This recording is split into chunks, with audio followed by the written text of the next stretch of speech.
이게 뭔가를 생각해 보면 화는 양이에요. 물은 음이에요. 음양에 우리 몸 안에 음양의 조화가 안 되면 병이 일어난다는 거죠. 그 병을 치료하는 건 음양을 다시 조화롭게 만들어주는 과정이라는 거죠. 동양의학의 출발점이 그거거든. 그러면 안에 열기다라는 게 꼭 뜨거운 열을 얘기하는 것처럼 우리는 착각을 해요. 화기가 있다 그러면 뜨거운 기운이 있다라고 생각하는데 그건 상징적인 용어예요. 원래 화라는 거, 뜨겁다라는 건 안에 우리 몸 안에는 항상 이 서로 반대되는 두 기운이 같이 존재하거든요. 그것이 서로 부딪히고 이 부딪힌 건 충돌이죠. 충돌 과정에 서로 합하는 과정이 생겨요. 남자와 여자는 전혀 다른 양극의 성질인데 그다음에 음양이잖아요. 남자도 여자도. 이게 전혀 다른 성질이 충돌만 있는 게 아니라 합해지는 경우가 더 좋잖아요. 남녀는 서로 끌리는 거거든요. 그러니까 충돌이 곧 합이 되거든요. 그러니까 우리는 충돌하고 합은 다르게 생각을 해요. 근데 음양론은 충돌과 합은 동일하다. 같은 개념으로 보거든요. 부딪히면서 화합이 일어나거든. 그래서 우리도 싸우면 정든다. 이런 것들이 다 그 오행설에 관련돼요. 그러니까 이제 우리 안에 어떤 그 기운들이 정반대되는 두 기운이 충돌하면서 화합하고 화합하면서 분리되고 음양이 이런 작용을 하는 거거든. 그게 꼭 화기다 뭐다 할 필요는 없는 거예요. 우리 안 알지 못한 두 기운이 서로 반대되는 기운이 존재한다라는 거죠. 그래서 그 기운을 다스려주면 조화롭게 하면 몸은 건강해진다는 게 동양의 기본이거든. 너는 이제 노자 공부할 때도 그 부분이 나올 거예요. 근데 동양의학도 과학적으로 입증이 안 됐다라고 생각하는데 과학은 뭐냐면 물질적으로 눈구멍으로 보이고 수학적으로 계산으로 똑 떨어지면 맞다 그러고 눈이 안 보이면 과학은 안 믿어. 그죠? 안 보이는 거. 근데 아까 이런 맥박을 맥은 뭐죠? 우리 심장 뛰는 게 전달돼 동맥에 전달되는 게 맥이다 그러잖아요. 그 서양의학은. 근데 동양의학은 이 맥 하나로 임신을 했는지 뭘 잘못 먹었는지 오한이 들었는지 열기가 셌는지 감기가 들었는지 모든 병을 맥 하나로 알아내. 당뇨가 있는지 고혈압이 있는지 다 알아낸다. 고혈압 측정기도 필요 없고 당뇨 측정기도 필요 없는 거예요. 맥 하나로 다 알아보니까. 그러면 심장 뛰는 요것이 전달된 것이 맥이다라는 서양의학이 그 부분 어떻게 규명하니? 답이 안 나와. 그래서 이런 걸 볼 때 이제 우리가 동양적인 것도 꼭 필요하다. 이렇게 생각하시면 되겠네요. 오늘 42장 할 차례죠? 네. 자, 42장 시작하겠습니다.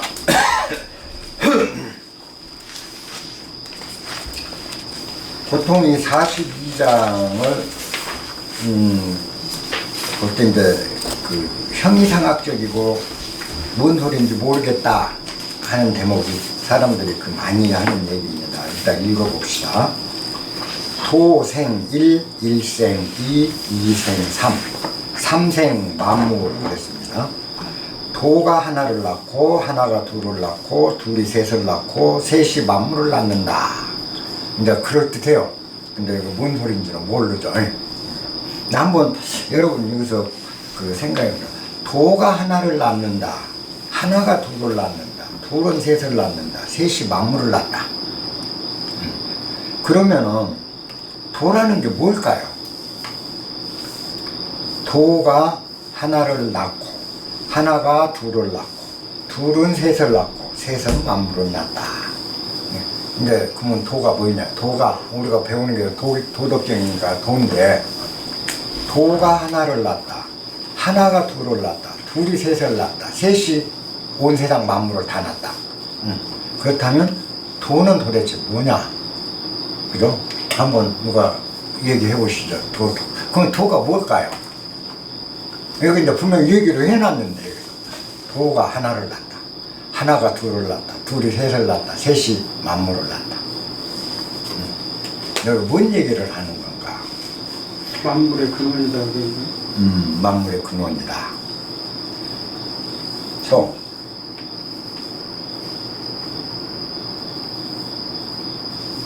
그죠? 막막하죠.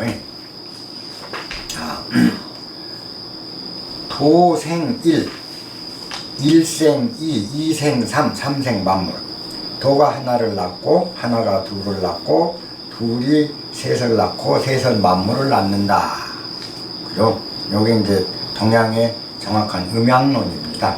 음양론인데 우리가 요걸 다른 말로 하면 도가 태극을 낳고, 태극이란 건 뭐죠? 클 태자, 끝극자.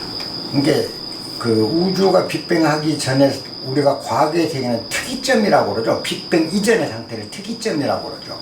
뭐라고 말할 수 없는가? 극점이거든. 최종적인 자리거든요. 거기가. 그래서 그게 극이 되는 거예요. 극점이거든. 그래서 특이점이라는 게 우리 동양언어로 번역하면 특이점이라는 게 아니고 사실 태극이에요. 태극에는 마지막 끝자리라는 뜻이에요. 극이라는 건 끝극자고 태자는 가장 큰 거거든. 가장 큰 끝자리. 이게 아까 특이점하고 같은 얘기잖아요.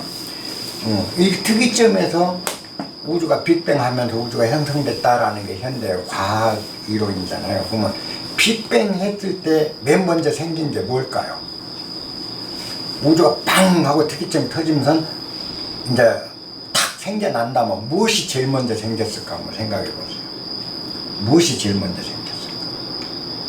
첫째 상정될 수 있는 게 공간이겠죠. 공간이 형성되겠죠. 그 다음 뭐죠? 시간이라는 게 흐르겠죠. 그리고 시간과 공간이 생겼을 거라고요. 맨 먼저 생긴 게. 그거는 공간은 뭐죠? 무형이죠. 보이지 않잖아요. 시간도 보이지 않는 거죠. 근데 어쨌든 시공이 제일 먼저 생겼을 거라고요. 시간과 공간이. 그러면 시간은 뭐죠? 흐르는 것이요 동적인 거잖아요. 공간은 뭐죠? 흐르는 게 아니고 멈춰있는 정적인 거죠. 정과 동이죠. 그러면 동은 동적이고 흐르고 하는 건 뭐죠? 양. 양의 속성은 동적인 거고 흐른다. 그 다음에 음의 속성은 정적인 거고 움직임이 없다. 그죠? 공간이 맞는 거잖아요. 동양사상의 음양론이죠. 시공이란 건. 시간, 이게 맨 먼저 생긴 시간과 공간이란 두 가지가 생긴 거죠. 근데 요거를 동양적 언어로 뭐 음양이 생기는 거예요. 그걸 굳이 음양이라고 해도 되고 시공이라고 해도 말은 뭘로 붙여도 관계없어요. 맨 먼저 생긴 시공, 음양, 이건 말뿐이야. 어쨌든 시간이라고 생각되는 이런 그 움직이는 상태, 흐르고 움직이는 상태와 정, 움직이지 않는 고요. 그러니까 동과 고요가 정반대된 속성이 맨 먼저 생겼다는 거죠. 그게 우리가 이제 상상할 수 있는 게 정적인 거는 공간으로 나타나고 동적인 건 시간으로 나타나기 때문에 동을 시간이라 하고 동적인 속성이 있는 거 시간이라 하고 정적인 속성이 있는 거 공간이라 한다 하면 시간이라 되고 공간이 되는 거예요. 그 동적인 속성을 움직이는 속성을 양이라 하고 정적인 속성을 음이라고 한다 해버리면 시공이 아니고 음양이 되는 거죠. 음양이라는 건 그런 논리예요. 그러니까 우리가 언어를 잘 알아야 돼. 그럼 맨 처음에 생긴 게 시간과 공간이라면 동양적으로 해서는 시간 공간보다 음양이 딱 들어맞는 얘기예요. 동이란 소리, 시간과 공간이란 소리나 음과 양이란 같아. 결국은 요 소리는 뭐냐면 동과 정이라는 정반대되는 두 가지가 생겨나잖아요. 일생이죠. 노자가 얘기하는 일생이, 음양이 생긴다는 거죠. 맨 처음. 특이점 빅뱅이 일어나면. 그 다음에, 자, 음양은 뭘까요? 시간과 공간은 보이지도 않고, 느껴지지도 않고, 잡히지도 않는 글자 그대로 존재가 있는지 없는지조차 모르는 게 시간과 공간이야. 공간 보이지도 않고, 들리지도 않고, 만져지지도 않고, 냄새도 없어요. 시간도 마찬가지죠. 물질이 아니라는 거죠, 시공은. 근데 이 정반대되는 속성이 충돌과 상합, 그죠? 서로 충돌하기도 하고 서로 합하기도 하면서 최초로 물질이 형성되기 시작하죠. 그죠? 거기서 나온 게 쿼크라는 거였죠. 우리 현대 과학에서는.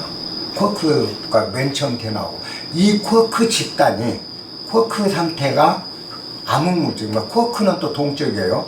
암흑물질이라고 상정되는 건 정적인 거잖아요. 쿼크는 움직이고 밝고, 암흑물질은 어둡고 정적이고, 요 물질끼리 부딪히면서 드디어 헬륨이 나오고 수소가 발생되고 이러면서 물질이 만들어지기 시작했다. 여기 현대과학 아닙니까? 그게 3이죠. 이생 3. 보이지 않는 두 서로 반대되는 극이 충돌하고 화합하는 가운데 이제 드디어 이 물질이 생겨났다. 여기 세 번째 생겨. 이 물질이 생기면서 이제 뭐냐, 별도 나오고 달도 나오고 인간도 나오고 나무도 나오고 풀도 나오고 다 나오는 거죠. 만물이 나온 거죠. 그죠? 그렇다면 자, 하나, 태극 상태가 하나야. 그죠? 여기서 이제 음양, 우리 동양의 태극에서 음양으로 양이가 나오고 둘이 나오고, 양이가 사상을 만들어내고, 그죠? 사상이 뭐죠? 사계절을 이루거든. 그 다음에 사상이 드디어 8괴를 내서 물체를 만든다. 3단계잖아요. 1생 2, 2생 3. 3생 만물까지가 딱 확정되는 거죠. 요게 지금 정확히 주역을 이야기하고 있는 거, 주역의 그 동양 철학 사상이에요. 근데 이 동양 철학이 서양에서 그동안 절대 동양을 안 믿었는데, 우주 빅뱅론까지 우주가 확장되고 그 다음에 전자 단계까지 모든 물질이 내려가고 보니까 6,000년 전에 동양에서는 이미 이걸 알고 있었더라. 그러니까 아인슈타인이 마지막에 한 말이 그거였죠. 우리가 일평생 과학을 발전시킨다고 했던 건 6,000년 전, 5,000년 전에 동양인들이 얘기한 걸 뒤따라가면서 증명했을 뿐이다. 우리는 그거를 이제 증명해 준 거고, 이렇게 됐다라는 걸 얘기한 건 동양에서는 5, 6천 년 전에 이미 그걸 알고 있었다. 이 얘기였거든요. 자, 그러면은 요 도가 하나를 낳았다는 건, 여러분들이 이게 착각이, 이게 왜 그러냐면 한문의 속성이, 우리는 제일 한국에서 그 공부할 때 어려운 게 그거예요. 도, 생, 일. 그러니까 도가 한 개를 낳았던 게, 도가 태극을 낳았다. 딱 어느 노자 해석성 보면 다 그렇게 얘기해요. 그래서 도가 태극을 낳았다. 그래서 도가 이 세상 시초인, 빅뱅의 시초인 요것을 낳은 게 도다. 그러면 도가 그걸로 끝난 거예요. 그러면 도가 아니잖아요. 도는 지금도 있는데 요걸로 끝이 되버리잖아요. 그게 해석의 상의 문제가 돼요. 자, 그 다음에 이생 3. 그죠? 그 다음에 3. 생 만물. 그러면 도는 사실은 이거예요. 요게 다 여기 도가 들어가는 거예요. 다 앞에가.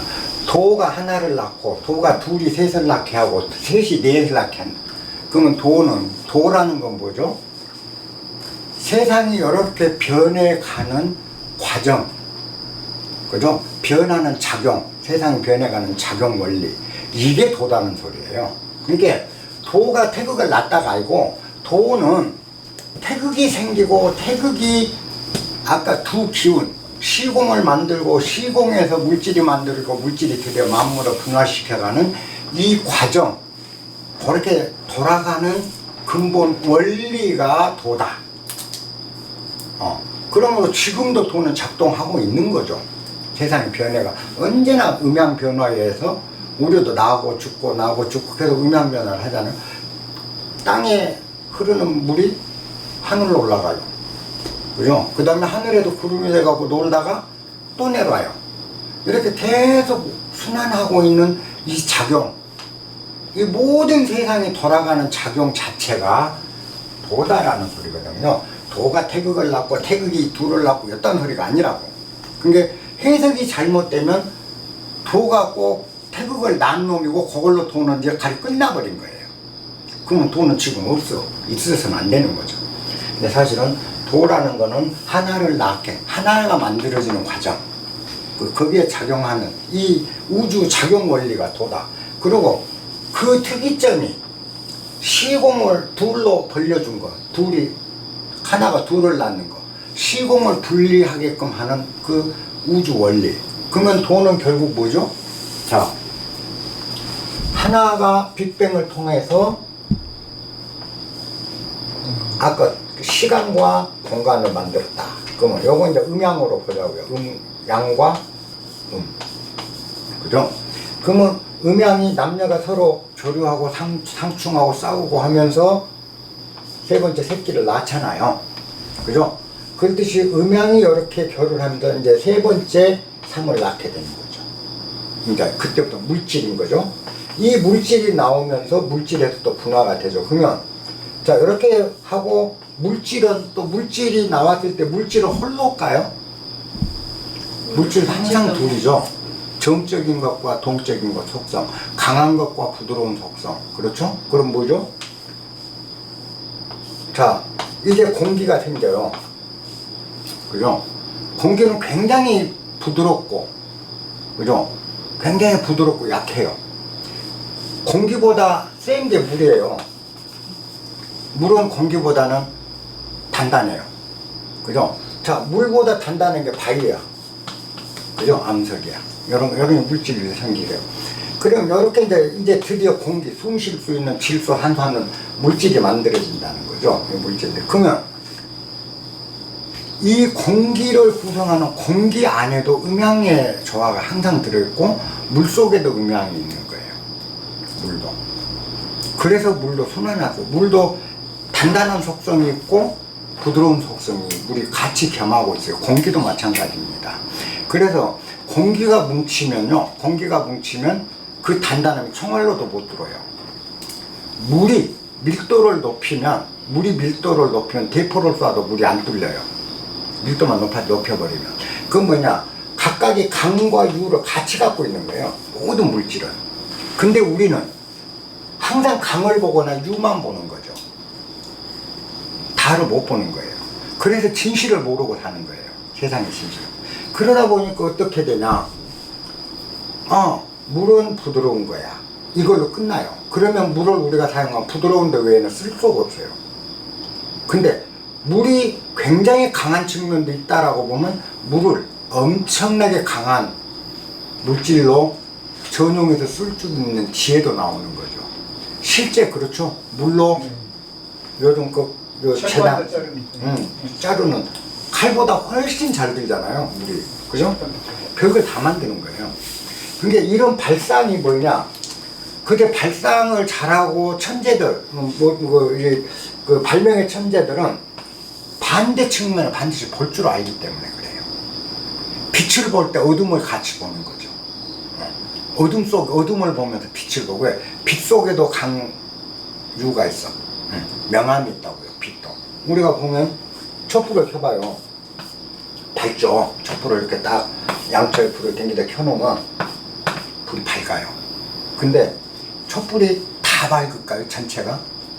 겉은 밝죠? 촛불이. 안은 겁나 어두워요. 한번 촛불 잘 관찰해 보세요. 속은 굉장히 어둡습니다. 명암이 같이 있어요. 항상 존재되어 있어요. 그래서 우리가 모든 물질이나 사물이나 현상을 볼 때 양면을 보게 되면 이 음양관계로 모든 게 이루어졌음을 보게 되면 우리는 그 속에서 뭘 하냐? 그 특성치를 무한히 발명해낼 수가 있는 거죠. 그게 발상인 거예요.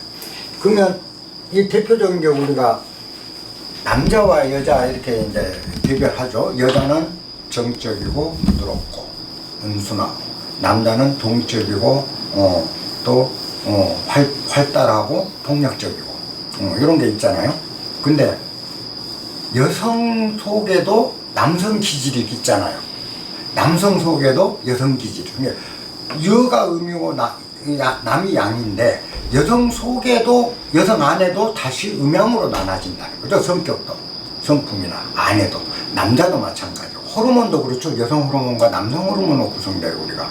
그래서 어려서는 호르몬이 양이 똑같아요. 그래서 7살 아래는 남녀가 없어요. 호르몬 양이 같기 때문에 남자도 아니고 여자도 아니에요. 그냥 아이인 거야. 7살 이후에 이제 호르몬 양이, 남자에는 남성 호르몬이 양이 강해지고 여성은 여성 호르몬이 강해지죠. 이렇게 올라가죠. 그럼 이제 청년기를 겪고 이제 노인이 되면, 여자들 요새 그 많이 앓고 있는 게 갱년기죠. 갱년기는 여성 호르몬이 줄고 남성 호르몬이 다시 나오기 시작하잖아요. 그래서 여자가 나이가 60이 넘으면 보통 목소리가 걸걸해져요.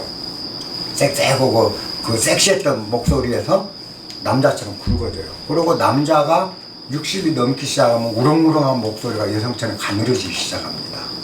그리고 남자 안에서 이제 여성, 그래서 어느 단계에 가면 남성 호르몬과 여성 호르몬이 동등치로 또 동일한 수준을 유지를 해요. 수평이다. 그러면 그때는 성욕이라는 게 사라져요. 나이 들어서. 요 호르몬과. 그래서 노인과 아이는 남녀가 아니다. 옛날 사람들은 그렇게 얘기를 한 게 우리 안에 모든 것도 이렇게 음양으로 구성되어 있는 거죠. 기운이. 그죠? 지금 그걸 얘기하고 있는 거예요. 그래서 도는 이 음양의 작용이 바로 도다라는 겁니다. 음양이 서로 부딪히고 갈라지고 하면서 세상이 만들어지고 굴러가고 변하고 흐르는 것.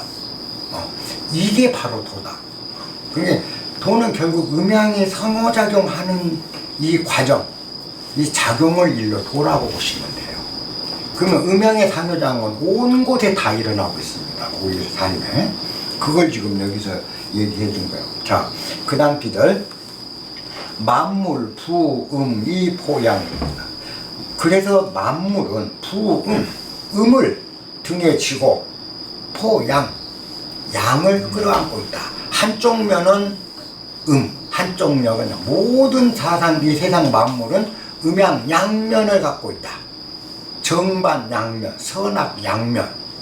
그래서 진리에 이르는 길은 음양을 구분치 말라, 선악을 구분치 마라. 왜? 악한 사람이라고 해서 우리가 악하게 딱 보지만 그 악한 사람 안에도 선함이 또 있다는 거죠. 무지하게 선하다고 우리가 평가하고 있는 사람 안에도 지독스러운 사악함이 들어있거든요. 인간은 그래요. 그죠? 근데 우리는 그 사람을 요 악만 보고 이 사람 악당 이래버린다는 거죠. 이 속에 있는 선은 안 봐주는 거예요. 또 이쪽에 선만 보고 이 사람은 선한 사람, 이 사람 안에 있는 악은 안 보니까 악을 안 보는 거예요. 근데 사실은 우리는 선악을 다 갖고 있잖아요. 그러면 우리가 사람을 제대로 본다는 건 뭐죠? 선으로도 안 보고 악으로도 안 보는 거예요. 있는 그대로의 사람을 보는 거야. 이분 안에 선과 악이 같이 있다는 거 알고 있는 그대로 모습으로. 선한 모습이 지금은 나타났구나. 근데 언젠가 이 사람한테서도 버릴 사람이 아니다. 언젠가는 선도 나타나는 게 있다. 또 이 사람 악행을 볼 때 이 사람이 지금 그 안에 악이 작동하는구나. 근데 그 악이 내 안에도 있어. 그러니까 이 사람을 이해하고 용서할 수 있는 마음이 생길 수 있는 게 우리의 덕성이 되는 거죠. 근데 나는 마치 악이 없는 거예요. 악당, 나쁜 놈. 이거는 우리가 한쪽만 보기 때문에 있는 그대로 사람을 못 본다. 언제나 있는 그대로 볼 수 있어야 된다.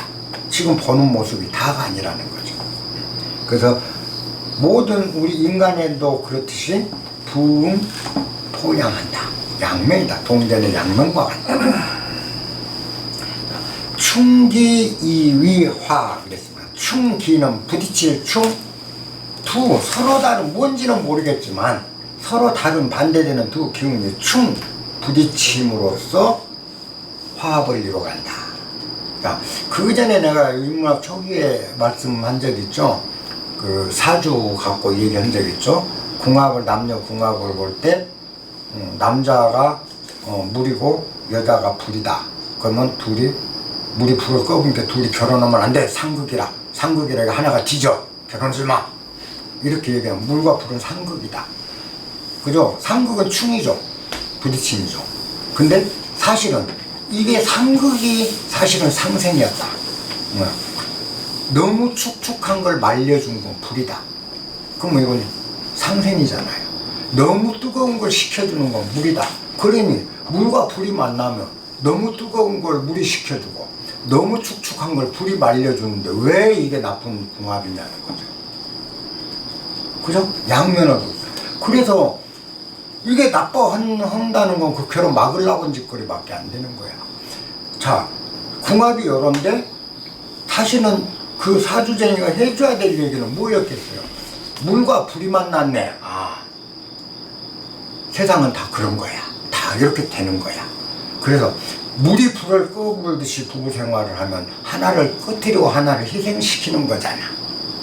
그러니 이 물불이라는 거 만난 것은 꺼트리게 되는 작용을 하면 부부관계가 나쁠 것이고, 서로 말려주고 그저 식혀주는 관계로 가면 부부관계가 훌륭할 것이니, 두 부부가 궁합이 좋고 나쁨은 어디에 있는가? 두 분의 마음에 있지 않겠느냐.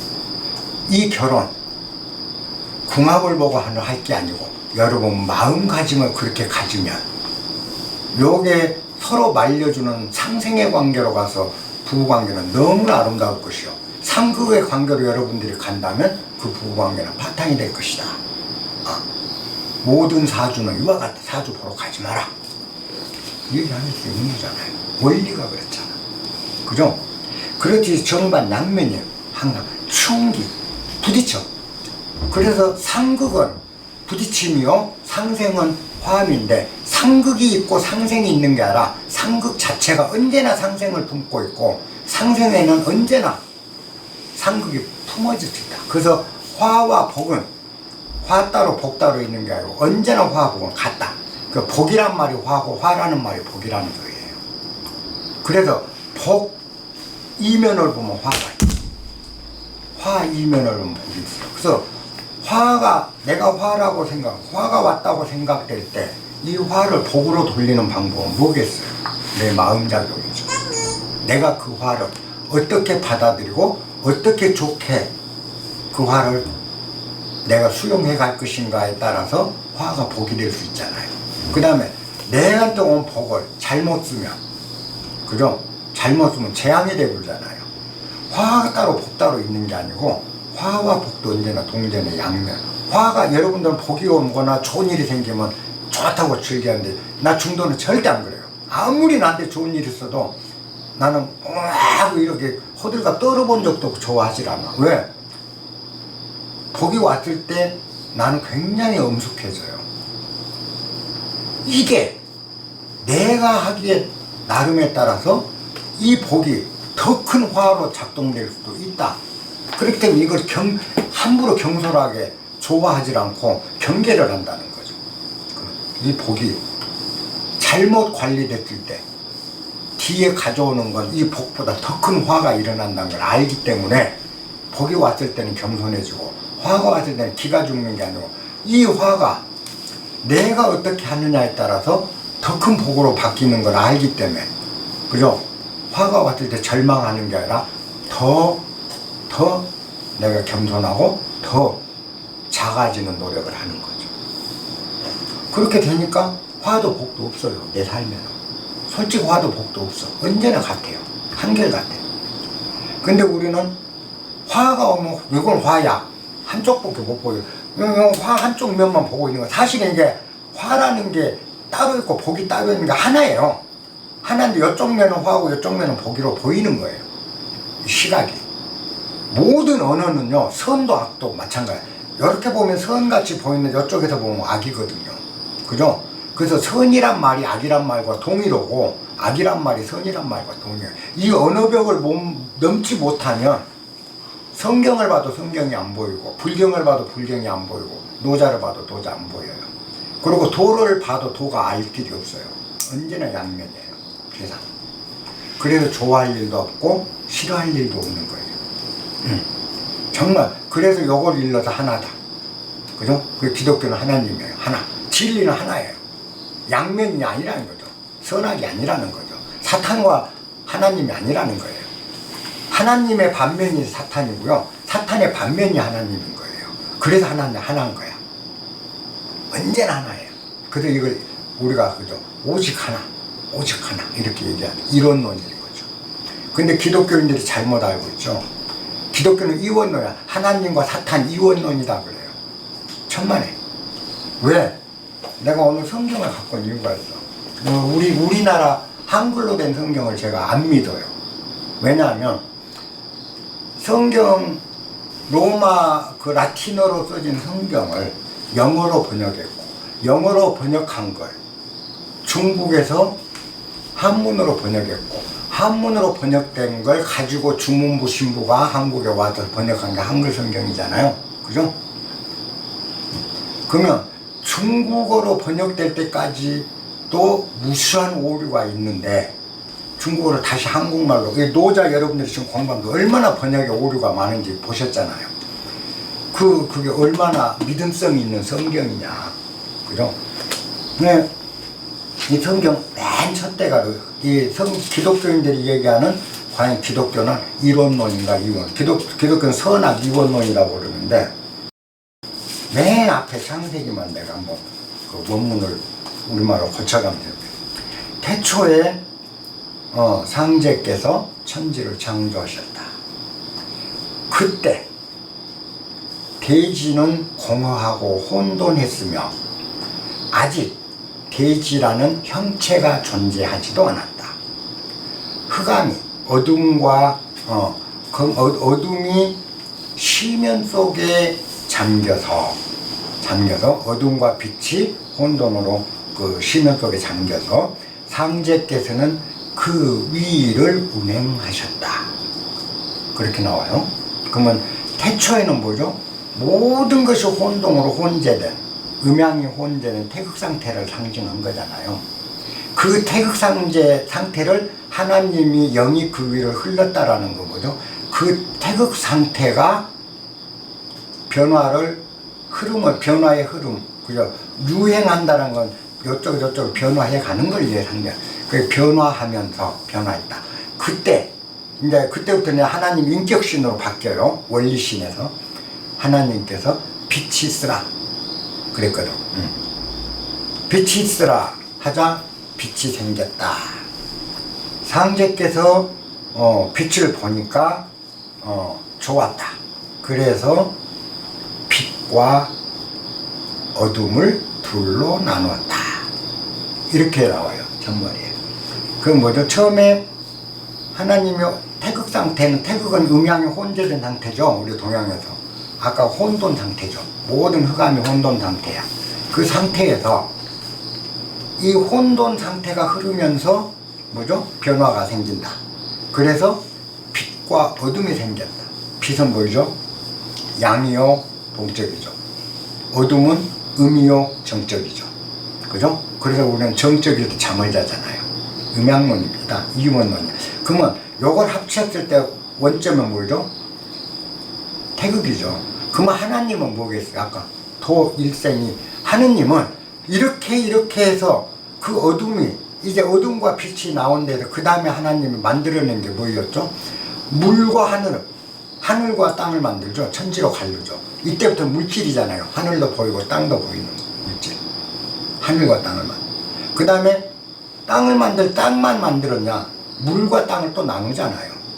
뭐죠? 땅은 움직이지 않는 것이고 정적이고, 물은 출렁거리고 움직이는 동적이잖아요. 음양론이잖아요. 그죠? 동적인 양과 정적인, 정반대된 속성을 지금 계속 분리하고 있잖아요. 하나님도 창조 과정이. 그 다음에 또 육주가 요걸 이제 가르고, 그 다음 뭐죠? 그냥 만물을 만들기 시작해요. 나무를 만들면 풀을 만들죠. 나무는 양강하고 곧고 단단하고, 그죠? 그 다음에 풀은 유순하고 부드럽고 여성적이고, 음양론, 풀을 만들어요. 날짐승과 길짐승을 만들죠. 하나님 그렇게 만들어 가잖아요. 지금 천천히 창조 과정이.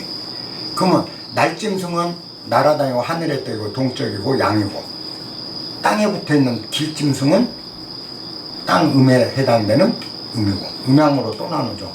그러고 나서 나중에 사람을 만든다 했을 때, 당신을 닮은 우리를 만드는 거죠. 하나님이 우리를 만들 때 우리가 우리를 닮은데 사람을 만들자 하고 이제 사람을 만드는데, 사람을 만들 때도 음양으로 나누죠. 아담과 하와를 만들어내죠. 처음에 아담만 만들었어. 그래 놓고 본 게 아닌 거야. 그래서 아담의 갈비 빼서 음양으로 조화를 시키잖아요. 음양은 둘. 그러면 이렇게 쭉 만드는 과정이 하느님이잖아요. 하느님 맨 처음에 흑암만 혼돈만 딱 깨인 게 아니고, 그죠? 이 흑암 상태를 정리하고 그 다음 만들고 이 모든 과정에 하나님이 개입되어 있다. 도라는 말과 하나님이라는 말을 딱 바꾸면 똑같은 얘기잖아요. 그죠? 천지창조 얘기가 사실은 동양의 철저한 음양론이고 윤회론입니다. 이거를 일부러 거부하는 거예요. 왜냐하면 이건 서양으로 로마로 끝나면 서양 사상에서 동양의 이원론을 못 받아들인 거예요. 서양인들은. 근데 유대교가 나온 데나 우리 그 성경이 나온 건 중동이에요. 동양입니다. 동양적 사고였어요. 다. 철학 자체가. 근데 그게 대서양을 건너가는 순간 서양인들한테서는 이원론으로 가기 시작하는 거죠. 음양론. 그래서 이제 그때부터 뭐냐. 원래 하나인 건데 음양론으로 바뀌어버린 거예요. 음양이 사실은 서로 좋아하고 밀고 땡기고 하나님과 사탄이 서로 밀고 땡기고 조화를 이룬 거예요. 하나님이 양이면 사탄은 음이에요. 그래서 기독교도 사탄과 하나님이 있는 거예요. 왜 있는지를 사람들이 몰라. 그러면 사탄이 나쁜 놈이냐는 거죠. 아니에요. 이게 있기 때문에 하나님이 존재하고 하나님이 있기 때문에 사탄이 있는 거고 이 둘이 작용에 의해서 만물이 이렇게 살아갈 수 있는 거예요. 이게 원래 똑같은 음양론이에요. 그래서 이제 천지창조가 그렇게 된 거예요. 요거하고 보면 똑같은 거죠. 서로 부딪히는 과정에 화합이 일어나는 거고 화합하는 가운데 부딪힘이 있는 거. 그러면 만물이 창조하는 모든 매듭에 흐르는 과정이 이런 작용 자체가 하나님이고 신이에요. 그래서 하나님은 도처에 계신다. 어디에도 계신다. 저 나무에도 풀에도 이슬에도 다 하나님이다. 이 말이 그래서 성립되는 거예요. 안 작용하지 않는 곳이 없어요. 그러면 하나님이란 말을 도라는 말로 바꾸면 그게 끝이에요. 그 다음에 도라는 말이나 하나님이란 말 대신 진리라고 바꾸면 똑같은 말이에요. 진리나 하나님이나 도나 같은 거. 자, 그걸 다 바꾸면 불교인들 기분 나빠. 불교인들 얘기해요. 이게 열애예요. 그죠? 불교의 열애는 바로 하나님인 거고 하나님은 바로 도인 거고 도가 바로 진리고 진리가 고 참이고 다 같은 말인데 너는 하는 그 말을 도라고 하고 나는 하나님이라 하고 나는 그걸 열애라 하고 이럴 뿐인 거예요. 그럼 우리 언어에 섞고 있는 거예요. 사실 하나를 다 얘기하고 있는데. 자, 천지창조가 이제 그렇게 돼요. 자, 그 다음 기절 볼게요.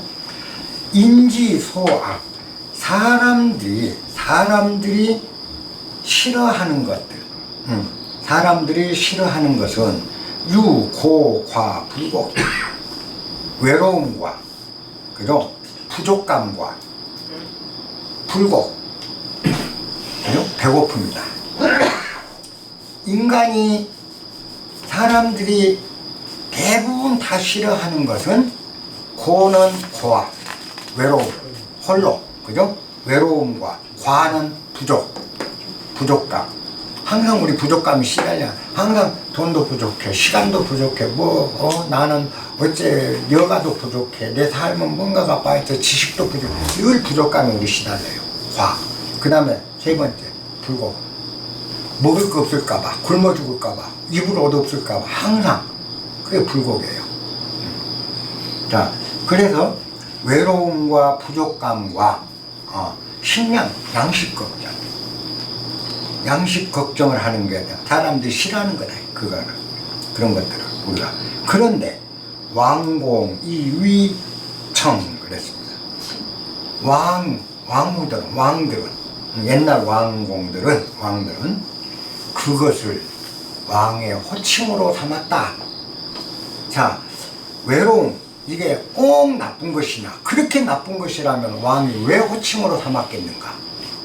자, 부족감, 그게 정말 나쁜 거라면 왕이 그거를 좋아서 그걸 자기 호칭으로 과인, 이렇게 과를 썼을까? 그죠? 또 불고, 먹을 거 걱정. 요거 왕이, 그게 그렇게 사람들이 다 싫어하는데 왕은 왜 싫어한 걸 그 명칭으로 썼을까요? 외로움, 부족감, 그리고 항상 먹고 살 것에 대한 근심 걱정. 우리가 하는 게 3대 걱정이잖아요.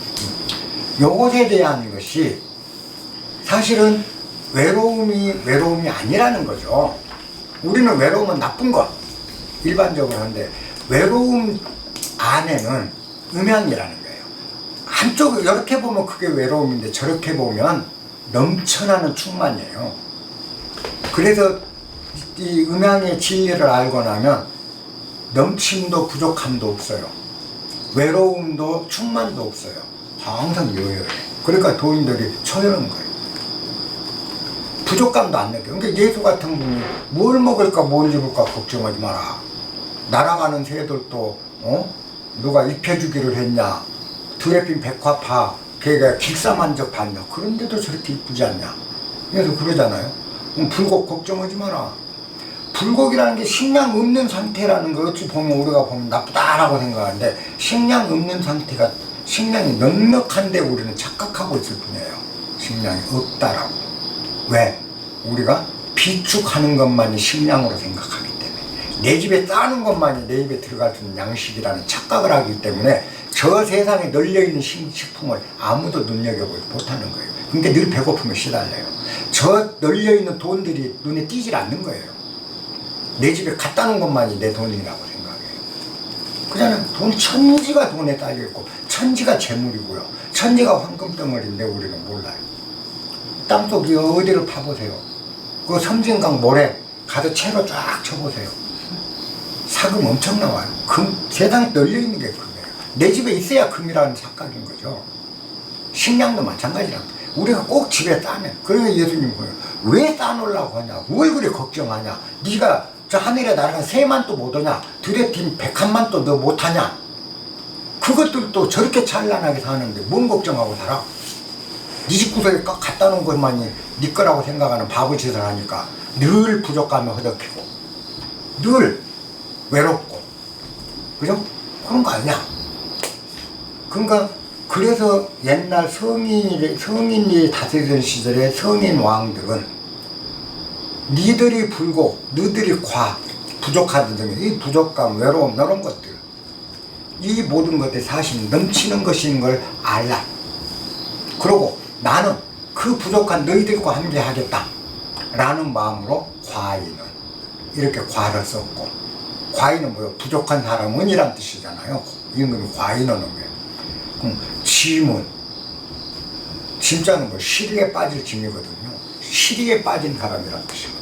시리에 빠지면 우리는 나쁘다 생각하잖아요. 아니에요. 시리의 뒷면을 보면 시리가 아니라 엄청난 희망이에요. 이거는 돌을 다 놓친 거예요. 한쪽만 보기 때문에.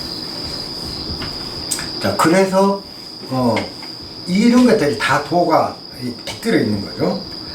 그래서 물혹손지이익 만물은 때로 덜어내는 손해가 가는 것 같지만 손해가 가는 거면 이익이 덜하고 그 말인데 덜어내면 보태지고 그 말이에요. 만물은 때로는 나한테도 뭔가가 덜어져 가버려 빠져버렸다라고 생각하는데 그 빠지는 것이 오히려 채워지는 경우가 있고 또 혹 입지이송 때로는 이익이라고 채워졌다고 하는 것들이 사실은 나한테도 퍼내가 버린 것이다. 비워진 것이다. 손해가 된 것이다.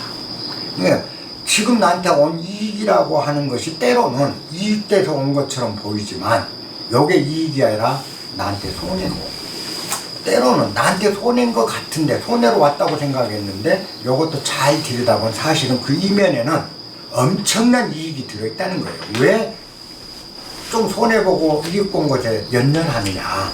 네가 지금 요걸 손해로 보는데 잘 뒤집어 보라는 거죠. 음양면에 뒤집어 보면 그 이면에는 엄청난 복이 숨어있고 지금 너한테 온 이익이 잘 그 이면 다른 측면을 보면 이익이 아니라 엄청난 손해를 끼칠 일이 온 건데 뭘 그리 일희일비하느냐. 지금 그 얘기를 해주는 거죠. 자, 인지소교 아역교지 사람들이 가르치는 바를 나 또한 가르친다.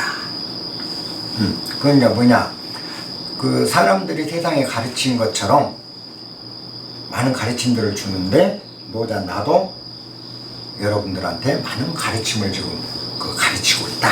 일단 여기까지 해놓고 다음에 뭐라고 했냐. 강량자 부득기사 아주 강건하고 부러지지 않는 사람은 좋게 죽지를 못한다. 부득기사는 옳게 죽음을 얻지 못한다. 옳은 죽음을 얻지 못한다. 그 말은 끝이 안 좋다. 강한 사람은, 너무 강량한 사람은 그 끝이 좋지 않는 법인데, 나는 장은 이것을 말해. 우에 그 강량, 너무 강한 사람은 뒤끝이 좋지 않는 것, 이것을 가지고 내 가르침의 근본으로 삼는다. 부는 자식을 낳는 아버니까 근본이란 뜻이에요. 그러니까 남들이 가르치는 것처럼 나도 교육을 하는데, 내 가르침은 남들과 다르다는 거예요. 다른 점이 뭐냐? 남들은 강하라. 자, 약을 강으로 바꾸라. 부드러움을 견고한 것으로 바꾸라. 우리 다 그러잖아요. 패배보다는 승리하는 자가 되라. 우리 그렇게 가르치잖아요. 그래요? 또 뭘까? 그 외로운 자보다는 충만된 자가 되라. 없는 것보다는 가지는 자가 되라. 항상 강한 쪽을 가르친다. 남들 다. 근데 나도 가르친다. 나도 가르친다. 근데 나는 그쪽이 오히려 죽음을 제대로 못 갖는 죽음이다. 나는 가르치면 강을 유로 바꾸고, 그죠? 그 다음에 굳셈을 부드러움으로 바꾸고, 또 승리를 패배로 바꾸고, 승리보다 패배를 중시하라. 나는 이렇게 가르친다. 뭐잖아. 그죠? 우리가 한번 보십시다. 무엇이 진정한 승리인가? 왜 노자는 항상 약한 것, 부드러운 것, 낮은 것, 그죠? 위쪽보다는 아래를 가르치는가를 한번 이제 검토를 여기서 하고 갑시다. 이게 하나님 법이기 때문에 그렇습니다. 자, 이 세상에 여러분들이 아는 것 중에서 가장 약하고 가장 부드러운 게 뭡니까? 가장 약하고 가장 부드러운 거. 공기와 물. 응? 공기와 물인가요? 그죠? 공기죠? 공기보다 부드러운 거 없죠? 공기보다 부드럽고 약한 게 없어요.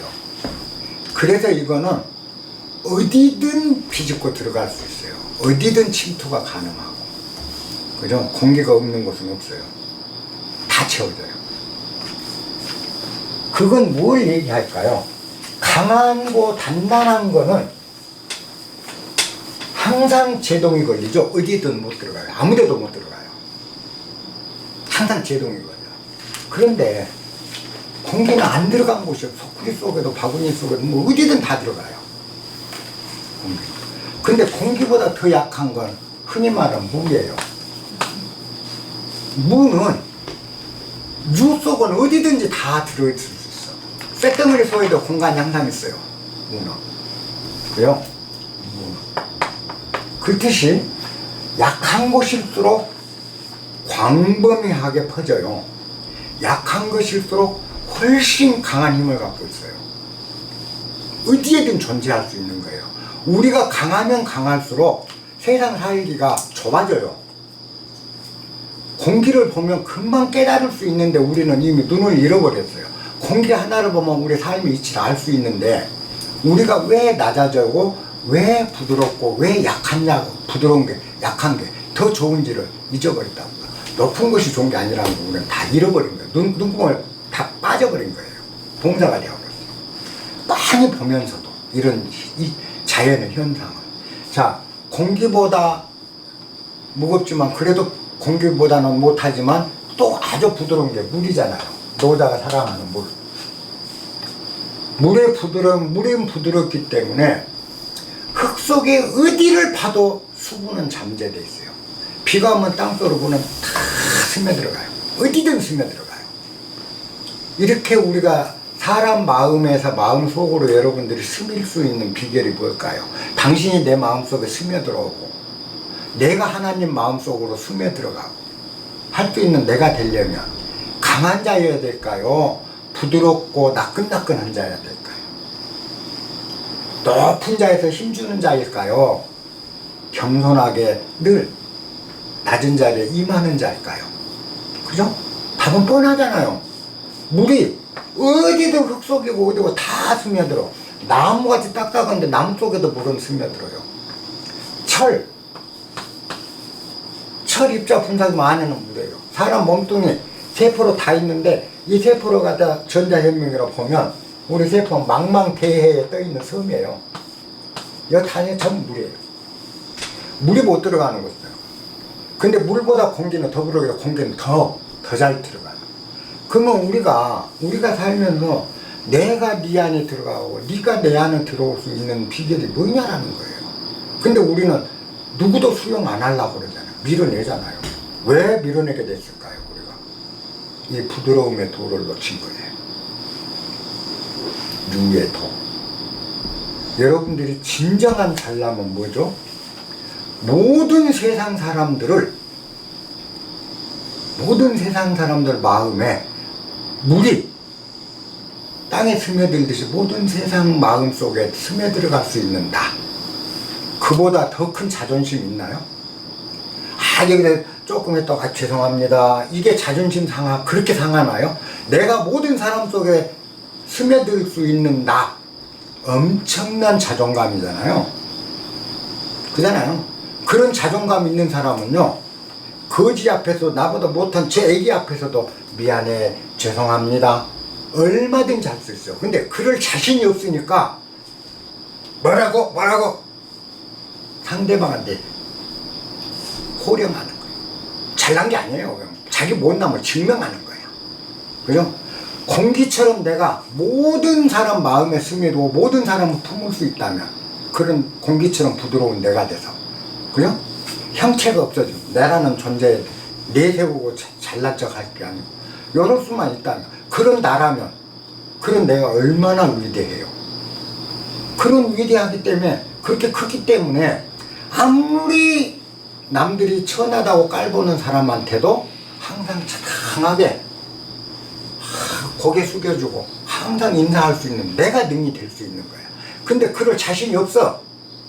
좁아. 그리고 자기를 알아준 사람도 없으니까 나 알아줘 하느라고 소리치고 내가 잘난 척하고 행세하고 다니는 거야. 절대 아니에요. 우리는 잘못 살고 있는 거야. 왜? 이 도리를 모르는 거예요. 이미 만물이 우리한테 가르쳐주고 있잖아요. 이게 불언지교라고요. 노자가 얘기해요. 우리가 배우는 건, 나한테도 배우는 건 여러분들이 제대로 배우지를 못해요. 언어잖아요. 언어는 아까 얘기한 대로 항상 양면이 있는데 여러분들이 듣고 싶은 것만 듣는다고요. 내 얘기를. 그죠? 내 얘기 안 해도 양면이, 음향이 있는 거예요. 그래서 이렇게 들으면 이 말이 되고 저렇게 들으면 저 말이 돼버리니까 똑같은 내 강의를 듣고도 나는 이렇게 들었다, 나는 이렇게 들었다예요. 그게 불교에서는 여시야문이야. 나는 이렇게 들었다. 한때 부처님이 기수급 고도원에서 설법을 하실 때 이렇게 시작을 합니다. 나는 이렇게 들었다. 그게 노자가 가르치는 바가 이제 그 도는 아까 말한 대로 이 세상에 흐르는 작용, 이 자체가 모든 것에 도기 때문에 도를 찾을 일이 없다. 이 작용 자체가 도다. 우리가 살아가는 자체가 도다는 거고, 그 다음에 이 모든 세상 일은 부음, 토, 양하고 있다. 음을 짊어지고 양을 껴안고 있다. 양면이다. 언제나 양면입니다. 그래서 그걸 입증하는 게 옛날 성인들이 얘기하는 사람들이 싫어하는 그 단어들, 외롭다, 외로움과 부족함, 부족감과 뭘 먹을까 하는 근심, 걱정, 이것을 왕들이 그 호칭으로 삼은 건 다 이유가 있었다. 절대 나쁜 게 아니다. 자, 그러므로 세상의 모든 만물은 손해라고 생각한 것이 때로는 이익이기도 하고, 이익이라고 생각한 것이 때로는 손해가 되기도 하다. 그거는 사실이잖아요. 이익이라고 생각한 것이 손해를 끌고 온 거거든요. 재앙을 끌고 온 걸 수도 많거든. 그렇기 때문에 그런 법인데, 세상 사람들은 항상 이익만 가르친다. 세상 사람은 강함만 가르친다. 그런데 나는 강하고 크고 이런 것들은 어디에도 스며들지 못한다. 그 못난이들이 하는 거다. 그러므로 나는 반대로 강량하는 것은 죽음의 길이라는 것을 내 가르침의 종지로 삼고 있다. 요게 지금 요 이야기예요. 충분히 요 대목은 이해가 되겠죠? 자, 그러면 이제 다음 장으로 짤막하게 가볼게요. 43장. 천하지 지유. 천하의 가장 부드러운 것은 치빙 천하지 치견 그랬습니다. 세상에 가장 견고한 것을 그 속으로 달려갈 수 있다. 달려 들어갈 수 있다. 또는 천하의 가장 부드러운 것은 천하의 가장 강한 것 위를 달릴 수 있다. 또 다른 해석, 천하의 가장 부드러운 것은 천하의 가장 단단한 것을 달려가게 할 수 있다. 어쨌든 부드러운 것이 단단한 것을 뛰어가게 만들 수 있다. 부드러운 것이 단단한 것 속으로 들어갈 수도 있다. 같은 말이에요, 이건. 그건 뭔가라 우리가 배워. 우리 자연에서 배워야 돼요. 여자의 부드러움과 나약함 같이 보이는 것이 강하고 폭력적인 남자로 하여금 뒤지게 밖에서 일터로 뛰어다니게 만들 수 있는 힘이라는 거예요. 여자가 부드럽게 하면서 아무리 남자가 힘세도 게으름 펴도 여자가 부드러움으로 확 하면은 남자는 다 해. 그러나 세상 그렇잖아. 그렇듯이 우리 자연 속에서도 마찬가지입니다. 아까 얘기한 대로 부드러운 건 땅이라는 단단한 것을 어디에도 치빙할 수 있어요. 달려 들어갈 수가 있어요. 그러죠? 그리고 어디든지 갈 수 있어. 부드러운. 공기 같은 거. 그건 부드러움이 언제나 강보다는 훨씬 유리하다는 겁니다. 낮은 것이 훨씬 유리한 거고요. 유약한 게 훨씬 유리합니다. 세상을 살기에는. 절대 강하려고 할 필요 없어요. 강하려고 하는 건 뭐죠? 내 부족감을 메꾸는 행위예요. 내가 뭔지 머리가 부족하니까 강하려고 하는 거야. 근데 진짜 강한 사람은 강하려고 할 일이 없어. 오히려 낮아져 버리는 거죠. 왜? 자신 있으니까. 자신 있다는 건 뭐예요? 우리가 상대한테 와, 좀 대단해. 박수 받는 건 즐거워 하는데 상대가 박수를 치면 속으로 잘났다 잘났다. 우리 나보다 훨씬 많이 가진 자 보면 배 아프잖아요. 그죠? 나도 배 아픈데 배 안 아프면 안 되지. 배 아파. 나보다 잘난 놈 보면 괜히 질투 생겨. 그 집어 내리고 싶어 막. 그잖아요. 그러니까 지금 그러잖아요. 나보다 많이 가지니까 그 미워. 이건희 집안 박살 내보고 싶은 거야. 나보다 많이 가져서 제 새끼들이. 너무 싫어 가진 거. 근데 왜 많이 가지려고 그래? 그렇게 싫어하면서. 그 다음에 나보다 훨씬 똑똑하고 우리가 행세하는 국회의원들 보면 기분 나쁘잖아. 지랄 말도 안 되는 소리하고 자빠져 있잖아요. 그잖아. 그 싫어하면서 왜 기분 나쁜데 왜 그 자리를 가려고 그래? 좀 생각해봐. 왜 그 자리에 가려고 가? 자기 부족감 때문에 나도 어떻게 저렇게 되면 남들이 우러러봐 줄까? 얼마나 속이 허하고 얼마나 부족감이 들면 그런 자리로 사람들한테 인정받고 싶다는 거죠.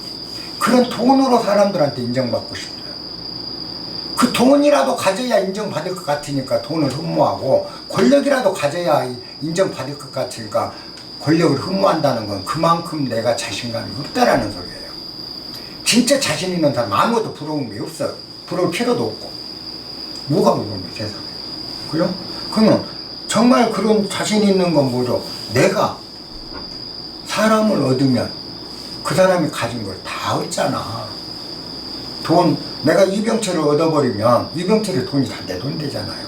이병철이가 내 종이 되면 다 내 돈이지. 사람을 얻으면 되는 걸. 그러면 사람을 얻으려면 어떻게 해야 돼? 그 사람 안으로 내가 스며들어야죠. 그 사람이 내 안으로 스며들어올 수 있게 내가 말랑말랑해져야지. 그리고 내가 말랑말랑해야 그 사람 속에도 스며들지. 내가 쇳덩어리인데, 강한 쇳덩어리인데, 상대도 강한 쇳덩어리인데 스며들어 충돌이요. 그게 그 부자하고 가난하게 싸우는 거예요. 그래서 싸우는 거예요. 서로가 서로 용납이 안 되는 거예요. 우리는 강함을 숭상해요. 그래서 약한 것을 전환해서 강하게 하고, 그죠? 부드러운 것을 전환해서 단단하게 하려고 하고, 지는 것을 전환해서 승리하는 걸로 하려고. 요게 현대의 교육이요. 현대 우리가 잘못 배우고 있는 지식이라는 겁니다. 철학은요. 아래에 있어요. 천하는 진리입니다. 하나님 법은 항상 아래에 있어요. 위에 있는 게 아니에요. 그때 비로소 세상이 보여. 얼마나 큰지 세상이. 그리고 내가 할 일이 얼마나 많은지 그게 보인다. 자, 무, 유, 입, 무관. 무는 형체가 없는 것은, 그죠? 형체, 유는 유가 없는 건 그 말이니까요. 무유라는 거, 유가 없는 것은 입, 무관. 간격이 없어도 들어간다. 틈이 없어도 들어간다. 그건 무니까 간격이 필요 없는 거예요. 아무것도, 공기도 무가 아니거든. 그죠? 정말 아무것도 없다는 거는, 뭐죠? 아무것도 없다라는 건 뭐예요? 아무것도 없다. 아무것도 없다라고 한 순간 있다가 딱 있어. 뭐가 있죠? 아무것도 없다가 있잖아요. 벌써. 근데 정말 무는 아무것도 없음이 아니거든요. 아무것도 없어. 무 하면 무라고 하는 순간 무는 없고 무라는 것이 존재해버려요. 그래도 무가 존재할 수가 없는 거예요. 그 언어가 그래서 병폐나 이게 인간하고. 근데 진정한 무는 어쨌든 말로 해야 되니까 진정한 무는 어떤 틈이 없는 곳에도 존재할 수 있는 거, 들어갈 수 있는 거예요. 그러면 내가, 그래서 부처가 가르친 게 무아가 되라. 내가 없어지면 내가 모든 곳에 존재한다. 그죠? 내가 무아가 되면, 무아가 된 순간 나의 비로자나 불이, 그죠? 비로자나 부처가 온 우주에 편만한다. 그게 무아사상이잖아요. 내가 없어지라. 내가 없어지면 내가 없는 곳이 없이 다 존재한다. 그 말은 지난번 시간에도 내가 강조했죠. 노바디가 될 때 우리는 에브리바디가 될 수 있다. 그죠? 에브리바디. 왜? 그래, 내가 노바디이기 때문에 무엇으로든지 바뀔 수 있는 거죠. 가게에 가면 손님으로 바뀌고, 회사에 가면 사장으로, 사장을 만나면 종업원으로, 아버지를 만나면 아들로, 그 순간순간 탁탁탁 자동으로 변해서 적절하게 아들의 입장에서는 아들답게 행동하고, 아버지가 됐을 때는 아버지답게 행동하고, 그죠? 손님으로는 손님답게, 사장은 사장답게, 종업원은 종업원답게, 모든 게 답게 사라져버려요. 내가 노바디가 되면 항상 에브리바디로 변할 수 있는 준비가 딱 돼 있다. 그죠? 어떻게든 되는 거죠. 못 들어갈 수 있어요? 근데 왜 자존심 세고 자존심을 없애야 무아가 되지? 왜 자존심 내서 목에 힘 주려고 그래? 아니에요. 그 다음 오시이치 무위지 유이. 나는 이 무형이 존재하지, 무가 어떤 틈에도 다 들어가는 도리를 보고 그 도리에서 나는, 시는 이것에서 그 말이요, 나는 그 도리에서 그걸 보면서 이치 무위지 유익, 무위의 유익함을 알았다. 무위의 유익함을 알았다. 불언지교, 무위지, 말 없는 가르침, 그리고 무위의 이익, 아무것도 하지 않는 무위, 억지 부리지 않는 무위의 이점, 이것을 천하 희치급지, 천하인들은 그 경지나 그 경지를 아는 자나 도달한 자가 드물다. 나는 무나 부드러움이, 무나 부드러움의 관계를 보면서 무의가 얼마나 유익한지를 깨달았는데, 불언지교나 무의의 이익을 세상 사람들은 아는 자가 너무 드물다. 지금도 마찬가지죠. 요게 그 33장, 43장까지 이제 내용입니다. 근데 여기서 우리가 이제 어려운 게 무의라는 얘기죠. 무의의 이익. 그럼 아무것도 하지 말라. 무의는 이제 자기 하지 않는다가 무의잖아요. 그러니까 무의 개념도 늘상 얘기인데 항상 공부에 대해 헷갈리는 게 언어니까요. 무의한다.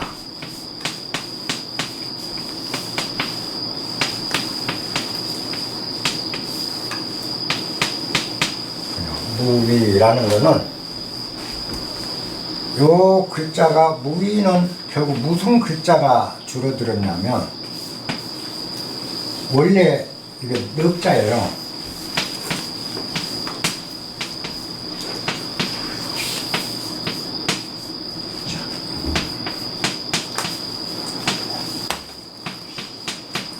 무소작위. 무소작위라는 단어가 앞에 무자 하나 띄고 뒤에 위자를 띈 게 무이라는 글이에요. 그러면 무소작위라는 작이라는 거는 자 지을 작이죠. 하다 하위 그죠? 지을 작 하위 작이라는 거. 그러면 지어서 하지 않는다. 지어내지 않는다라는 거죠. 지어서 일을 하지 않는다. 일을 지어내지 않는 거예요. 일을 지어내면 게 작이라. 그러면 무는 뭐 소라는 거는 모든이라는 뜻이에요. 지어서 지어내서 행하는 모든 일. 지어내서 행하는 모든 일이 하지 않는다. 모든 일이 없다. 지어낸다는 건 뭐죠? 참, 내가 의도하고, 그죠? 내가 의도하는 일이 없다라는 거예요. 의도가 뭐죠? 지어낸 거. 내 의도라는 건 내가 지어내는 일이 되거든요. 그러니까 저 사람을 내가, 우리 나무를 내가 한번, 저쪽으로 가게 만들어야 되겠다. 하면 벌써 자기죠. 내가 지어내갖고 움직이기 억지로. 저 사람 갈 생각 없는 사람을 꼬이잖아. 그래서 마치 꼭 그거 가면 좋은 일이 있을 것 같은 얘기가 가게 하면 성공하잖아요. 움직여 만든다. 그건 뭐죠? 안 가도 될 사람이고, 근데 내가 괜히 지어내가지고 얘를 그걸로 가게 해요. 그건 유의가 되는 거죠. 이제 자기가 되는 거죠. 그런 자기가 없다. 그 말은 의도가 없다라는 거죠. 행위에. 그 말과 같고 또 달리 보면 무소작위. 모든 것이에요.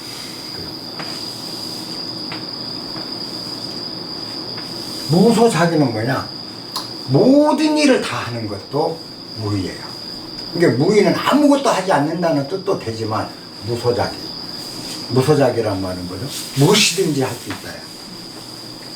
그래서 내가 항상 언어는 정확하게 우리가 사는 한 언어는 언제나 양면이다. 무의라는 말 속에는 모든 걸 다 한다라는 유의가 들어있어요. 그잖아요. 무소작이니까요. 그건 뭘 의미하냐. 자, 지금 여기를 아는 사람은 저 뜻을 금방 알아요. 언제나 우리는 지금 여기를 살라 그러잖아요. 지금 이 순간 여기 내가 마땅히 할 일은 무엇이든지 하는 거예요. 그게 무의예요. 마땅히 할 일을 하는 거. 근데 마땅히 할 일을 안 하는 게 뭐죠? 그러면 자기가 돼요. 안 하는 것이. 일을 안 하는 것이 자기가 돼버려요. 무의가요. 마땅히 해야 될 일을 한다는 거는 마땅히 해야 될 일은 다 하는 거예요. 무엇이든지. 그게 무의예요. 마땅히 해야 될 일을 자동으로 하는 거야. 무의가. 그리고 의도적으로 하는 건 무의가 아니죠. 마땅히 할 일이 아니죠. 지 욕심이나 지 바람에 의해서 가는 것이지 마땅히 할 일이 아닌 거잖아요. 내가 왜 나무를 절로 가게 만들어야 돼? 가만히 있는 사람. 뭔가 내가 노림수가 있으니까 가게 하려고 한다는 거야. 이건 마땅히 할 일을 안 하는 거거든. 무의는 마땅히 할 일을 다 하는 게 무의예요. 언어라는 건 그렇게 양면이 있어. 언어도. 그 무의다 유의다는 것도 그렇게. 그래서 이 마땅히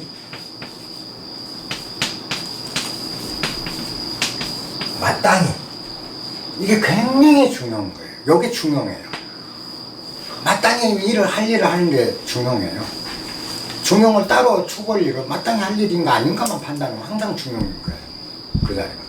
그러면 우리가 이제 의롭다. 그죠? 의로움.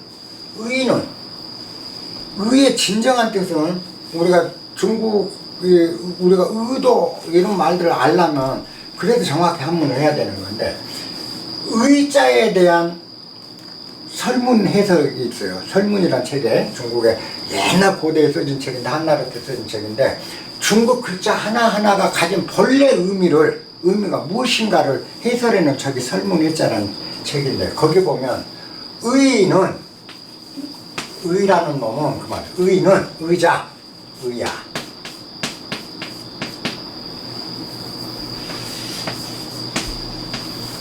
의는 의다 의로움이라는 거는 마땅합니다. 의로움이라는 건 마땅합니다라는 거예요. 의가 뭡니까 하고 물으면 마땅히 할 일을 하는 것 그게 의로움인 거예요. 다른 거 없어. 근데 우리는 의로움이라고 생각하면서 자기 생각으로 일을 해요. 마땅히 할 일을 하는 게 아니라 지가 의롭다고 생각하는 걸 하는 거야. 그래놓고 의롭다고 그러고 지가 생각한 게 아니고 마땅히 할 일. 우리 다 알아. 마땅히 할 일이 뭔지. 타협만 안 하면. 근데 돈 때문에 돈 뭔가 내 일 때문에 뭔가에 의해서 타협을 해. 우리 양심이. 그래갖고 마땅히 할 일을 마치 모르는 것처럼 자기 스스로 위장을 하고 일하는 실제로는 다 알아요. 할 일과 못할 일. 우리 못할 일, 무엇이 나쁜지, 무엇이 옳은지, 지금 해야 될 일이 뭐인지 모르는 사람 하나도 없어. 그죠? 진정한 의로움은 마땅히 할 일을 하는 것일 뿐이다. 의가 따로 존재하지 않는다. 그러면 우리가 의롭다라고 지가 생각한 그 생각을 갖고 의로운 일을 했다는 것은 다른 사람에게는 불의가 되는 거죠. 지한테는 의지만 다른 사람한테 불의. 항상 양면이거든요. 의의 뒷면은 언제나 악이에요. 항상. 그래서 모든 언어에서 여러분들이 해방되시면 이런 것들이 크게 이제 해명이 됩니다. 예, 지금 아까 앞에 내용이나 그 뒤에 내용이나 같은 얘기입니다. 앞에 내용은 도라는 것, 우리가 앞전에 배웠던 도를 이제 덕경에서는 구체적으로 삶 속으로 끌어들이는 작업이라든가 그전에는 도가 이렇게 저렇게 했는데 여기서는 좀 더 구체적인 거죠. 모든 것의 과정, 변하고 흐르는 이 과정이 다 도다. 그리고 이 변하고 흐르는 작용들이라는 게 다 도의 작용이다. 뭐 도라는 놈 위대해서 그런 변화를 일으킨다라는 뜻이 아니에요. 하나님이 위대해서 모든 이 변화를 주관한다는 뜻이 아니에요. 이렇게 변하고 흐르고 흘러가는 것 자체가 하나님이요. 그게 도라는 소리예요. 멀리서 찾지 마라. 하나님 멀리 구하지 마라. 언제나 이 속에 하나님은 항상 계신다. 그러면 우리가 하나님은 항상 감사할 수 있는 거죠. 그래서 얼마 전에 이런 게 있어요. 지리산에 옛날 우리 호랑이를 복원 사업을 한다. 복원을 하면 참 좋다. 이게 이제 그 환경이나 또 지금 굉장히 중요한 거다. 근데 여러분 보세요. 지금 지리산에 호랑이가 있다면 그래서 번성하게 된다면 어찌 될까? 그죠? 왜 인간은 자연의 흐름에 맡기지를 못하고 도가 모든 곳에 도가 작용하고 흘러가는데 그대로 두지를 못하고 복원을 하면 좋겠는데 라는 생각을 할까? 나는 그렇게 생각을 해요. 왜 그러냐? 사라져가는 동물을 복원한 건 중요하니까 사람들은 여기에 빠져 있어요. 근데 사라져 가야 될 때 사라져 가는 게 자연이라면 인간은 또 한 번 복원이라는 이름으로 자연의 흐름을 꺾어가는 작용이 돼요. 자 봅시다. 고대 옛날에는 호랑이가 참 많았어요. 옛날 어른들 사실 때 호랑이가 산에 굉장히 많았다고요. 그리고 인간과 호랑이가 참 사이좋게도 지냈어요. 마을에 구설하면 호랑이가 와서 담장너머로 이렇게 하면 꼬리를 살려면 구경도 하고 그랬대요. 사람을 그렇게 심하게 해치지 않고 사람을 보면 호랑이가 피했어요. 옛날에. 왜 그랬을까요? 근데 지금은 얼마 전에 중국 해룡장성에서 백두산 호랑이가 농사진 농민 습격하고 지나가는 차가 그 농민 습격한 거 보고 놀라고 경적을 울려가지고 호랑이 와서 유리창 팍 때리고 유리가 깨져 시속 뭐 몇 킬로로 그것이 총알 수준이더라. 뭔도 인터넷 나오고 중국 뉴스에 막 난리 났었잖아요. 호랑이 가서 인간 습격하고 마을에 소 잡아먹어 보고. 그러면 지리산에 호랑이가 몇 마리 있다고 하면 어떤 현상이 생기겠냐고. 근데 옛날에는 공정 가능했던 게 그때 시절에는 호랑이가 서식할 곳과 먹이가 산에 충분했다는 거예요. 그렇기 때문에 굳이 호랑이가 위험한, 인간같이 위험한 것들 옆에서 인간 해침으로도 보복당할 일을 하려고 하질 않아요. 그것도 다 생명체인데. 그래서 자기 먹을 게 널려 있는데 굳이 위험한 놈하고 지랄할 일이 없는 거예요. 그때 세상. 근데 지금 지리산에 호랑이가 있다면 우리가 호랑이가 먹을 수 있는 거 남겨놨나요? 산에 있는 버섯이란 버섯, 그죠? 왜 멧돼지가 마을을 다 습격해서 넌 다 어긋내나요? 왜 옛날에는 안 그랬었죠? 지금 소식지가 줄어들어. 근데 장소만 줄어든 게 아니라 멧돼지가 파먹고 살던 버섯부터 땅속에 있는 뿌리 식물들, 열매 식물들 인간이 다 채취해가고 멧돼지 먹을 게 없어요. 그럼 어떻게 마을이라도 습격해야지. 그러니까 논밭 습격하는 거야. 근데 호랑이는 더군다나 이 먹이사슬이 다 끊어진 데다 지리산에 호랑이 놔두면 그게 옛날처럼 호랑이와 인간이 공존이 가능할까요? 왜 인간은 자연의 흐름을 무시하냐는 거예요. 꿈에 젖어 있는 거예요. 복원이다 뭐다 무슨. 근데 인간은 한없이 환상에 젖어서 그것이 복원하는 것이 환경보호인양 착각합니다. 이면을 못 봐. 왜? 항상 한 면만 봐. 그죠? 양면을 보면 얼마나 위험하고 그 복원된 호랑이는 얼마나 불행한 호랑이인지를 단 한 번이라도 생각할 수 있다면 감히 복원하다 새로 호랑이 들이다 소리를 못하는 거죠. 이쪽 면만 볼 게 아니야.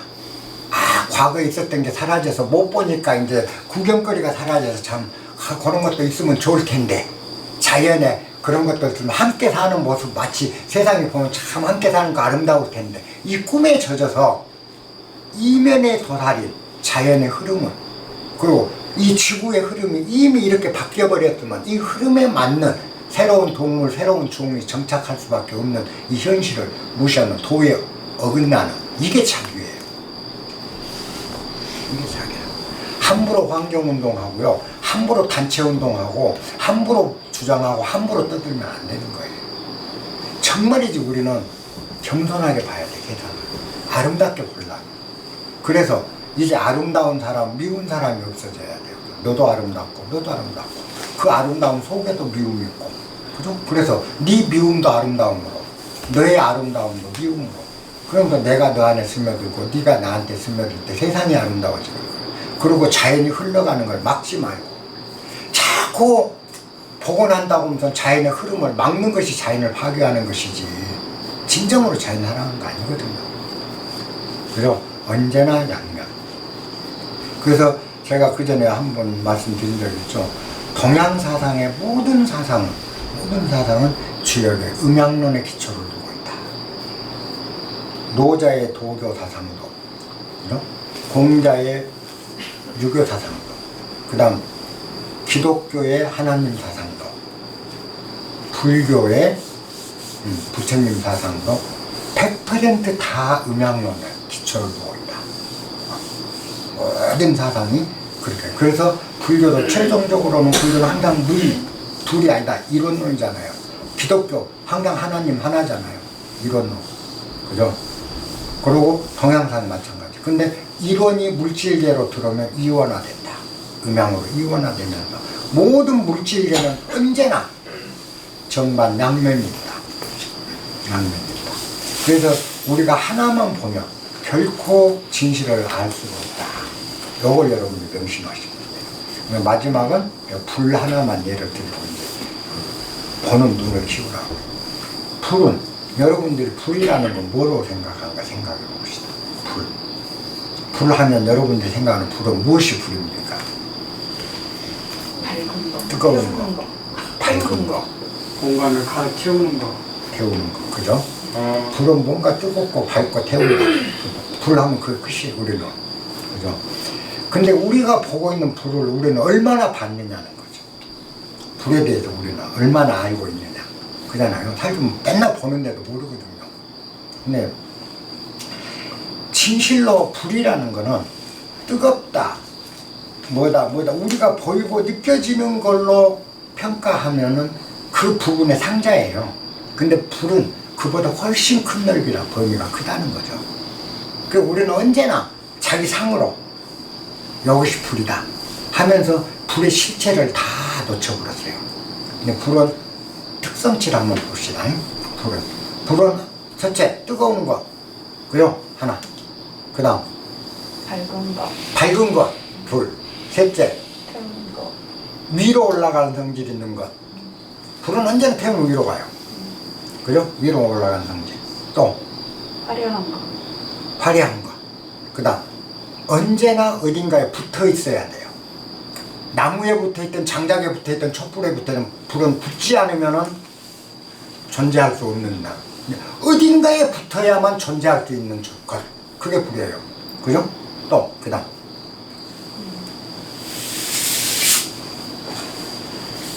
겉은 단단하고 속은 빈 것.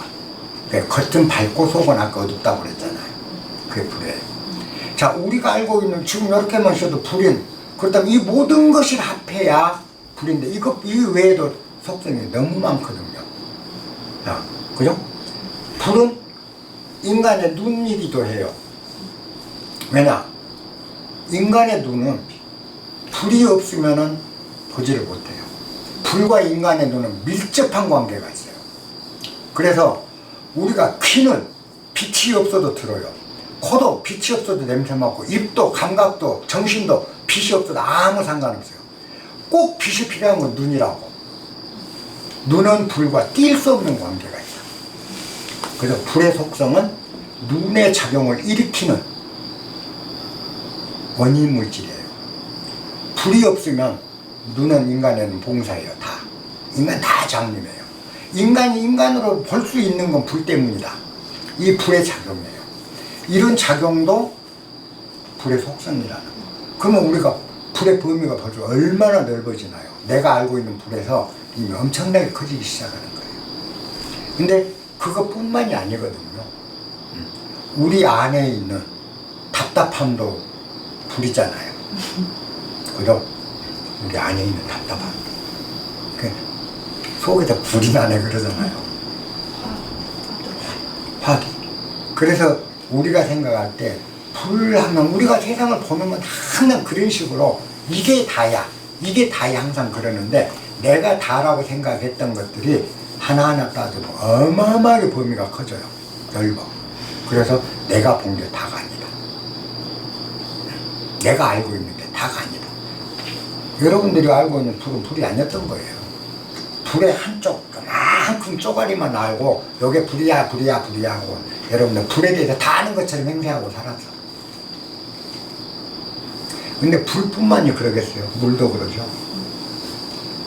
물의 속성도 엄청나잖아요. 아까 내가 땅속에 어디든 스며잖아요. 언제나 낮은 곳으로 흐르는 것도 물이고요. 그러면 낮아지는 것도 물의 속성이면 낮아지는 것 자체가 물이라고요. 속성치. 그래서 우리가 세상을 볼 때 점점 이렇게 시야가 커진다. 그러면 이제는 뭐죠? 보이지 않는 것도 보는 눈을 얻습니다.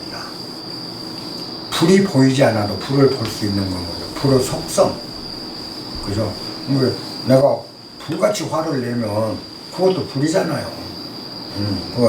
불같이 화를 낸 사람을 보면서 불을 생각해낼 수 있고, 불을 보면서 사람을 볼 수 있어야 되고, 이렇게 보면 갈수록 커지는 거죠, 세상.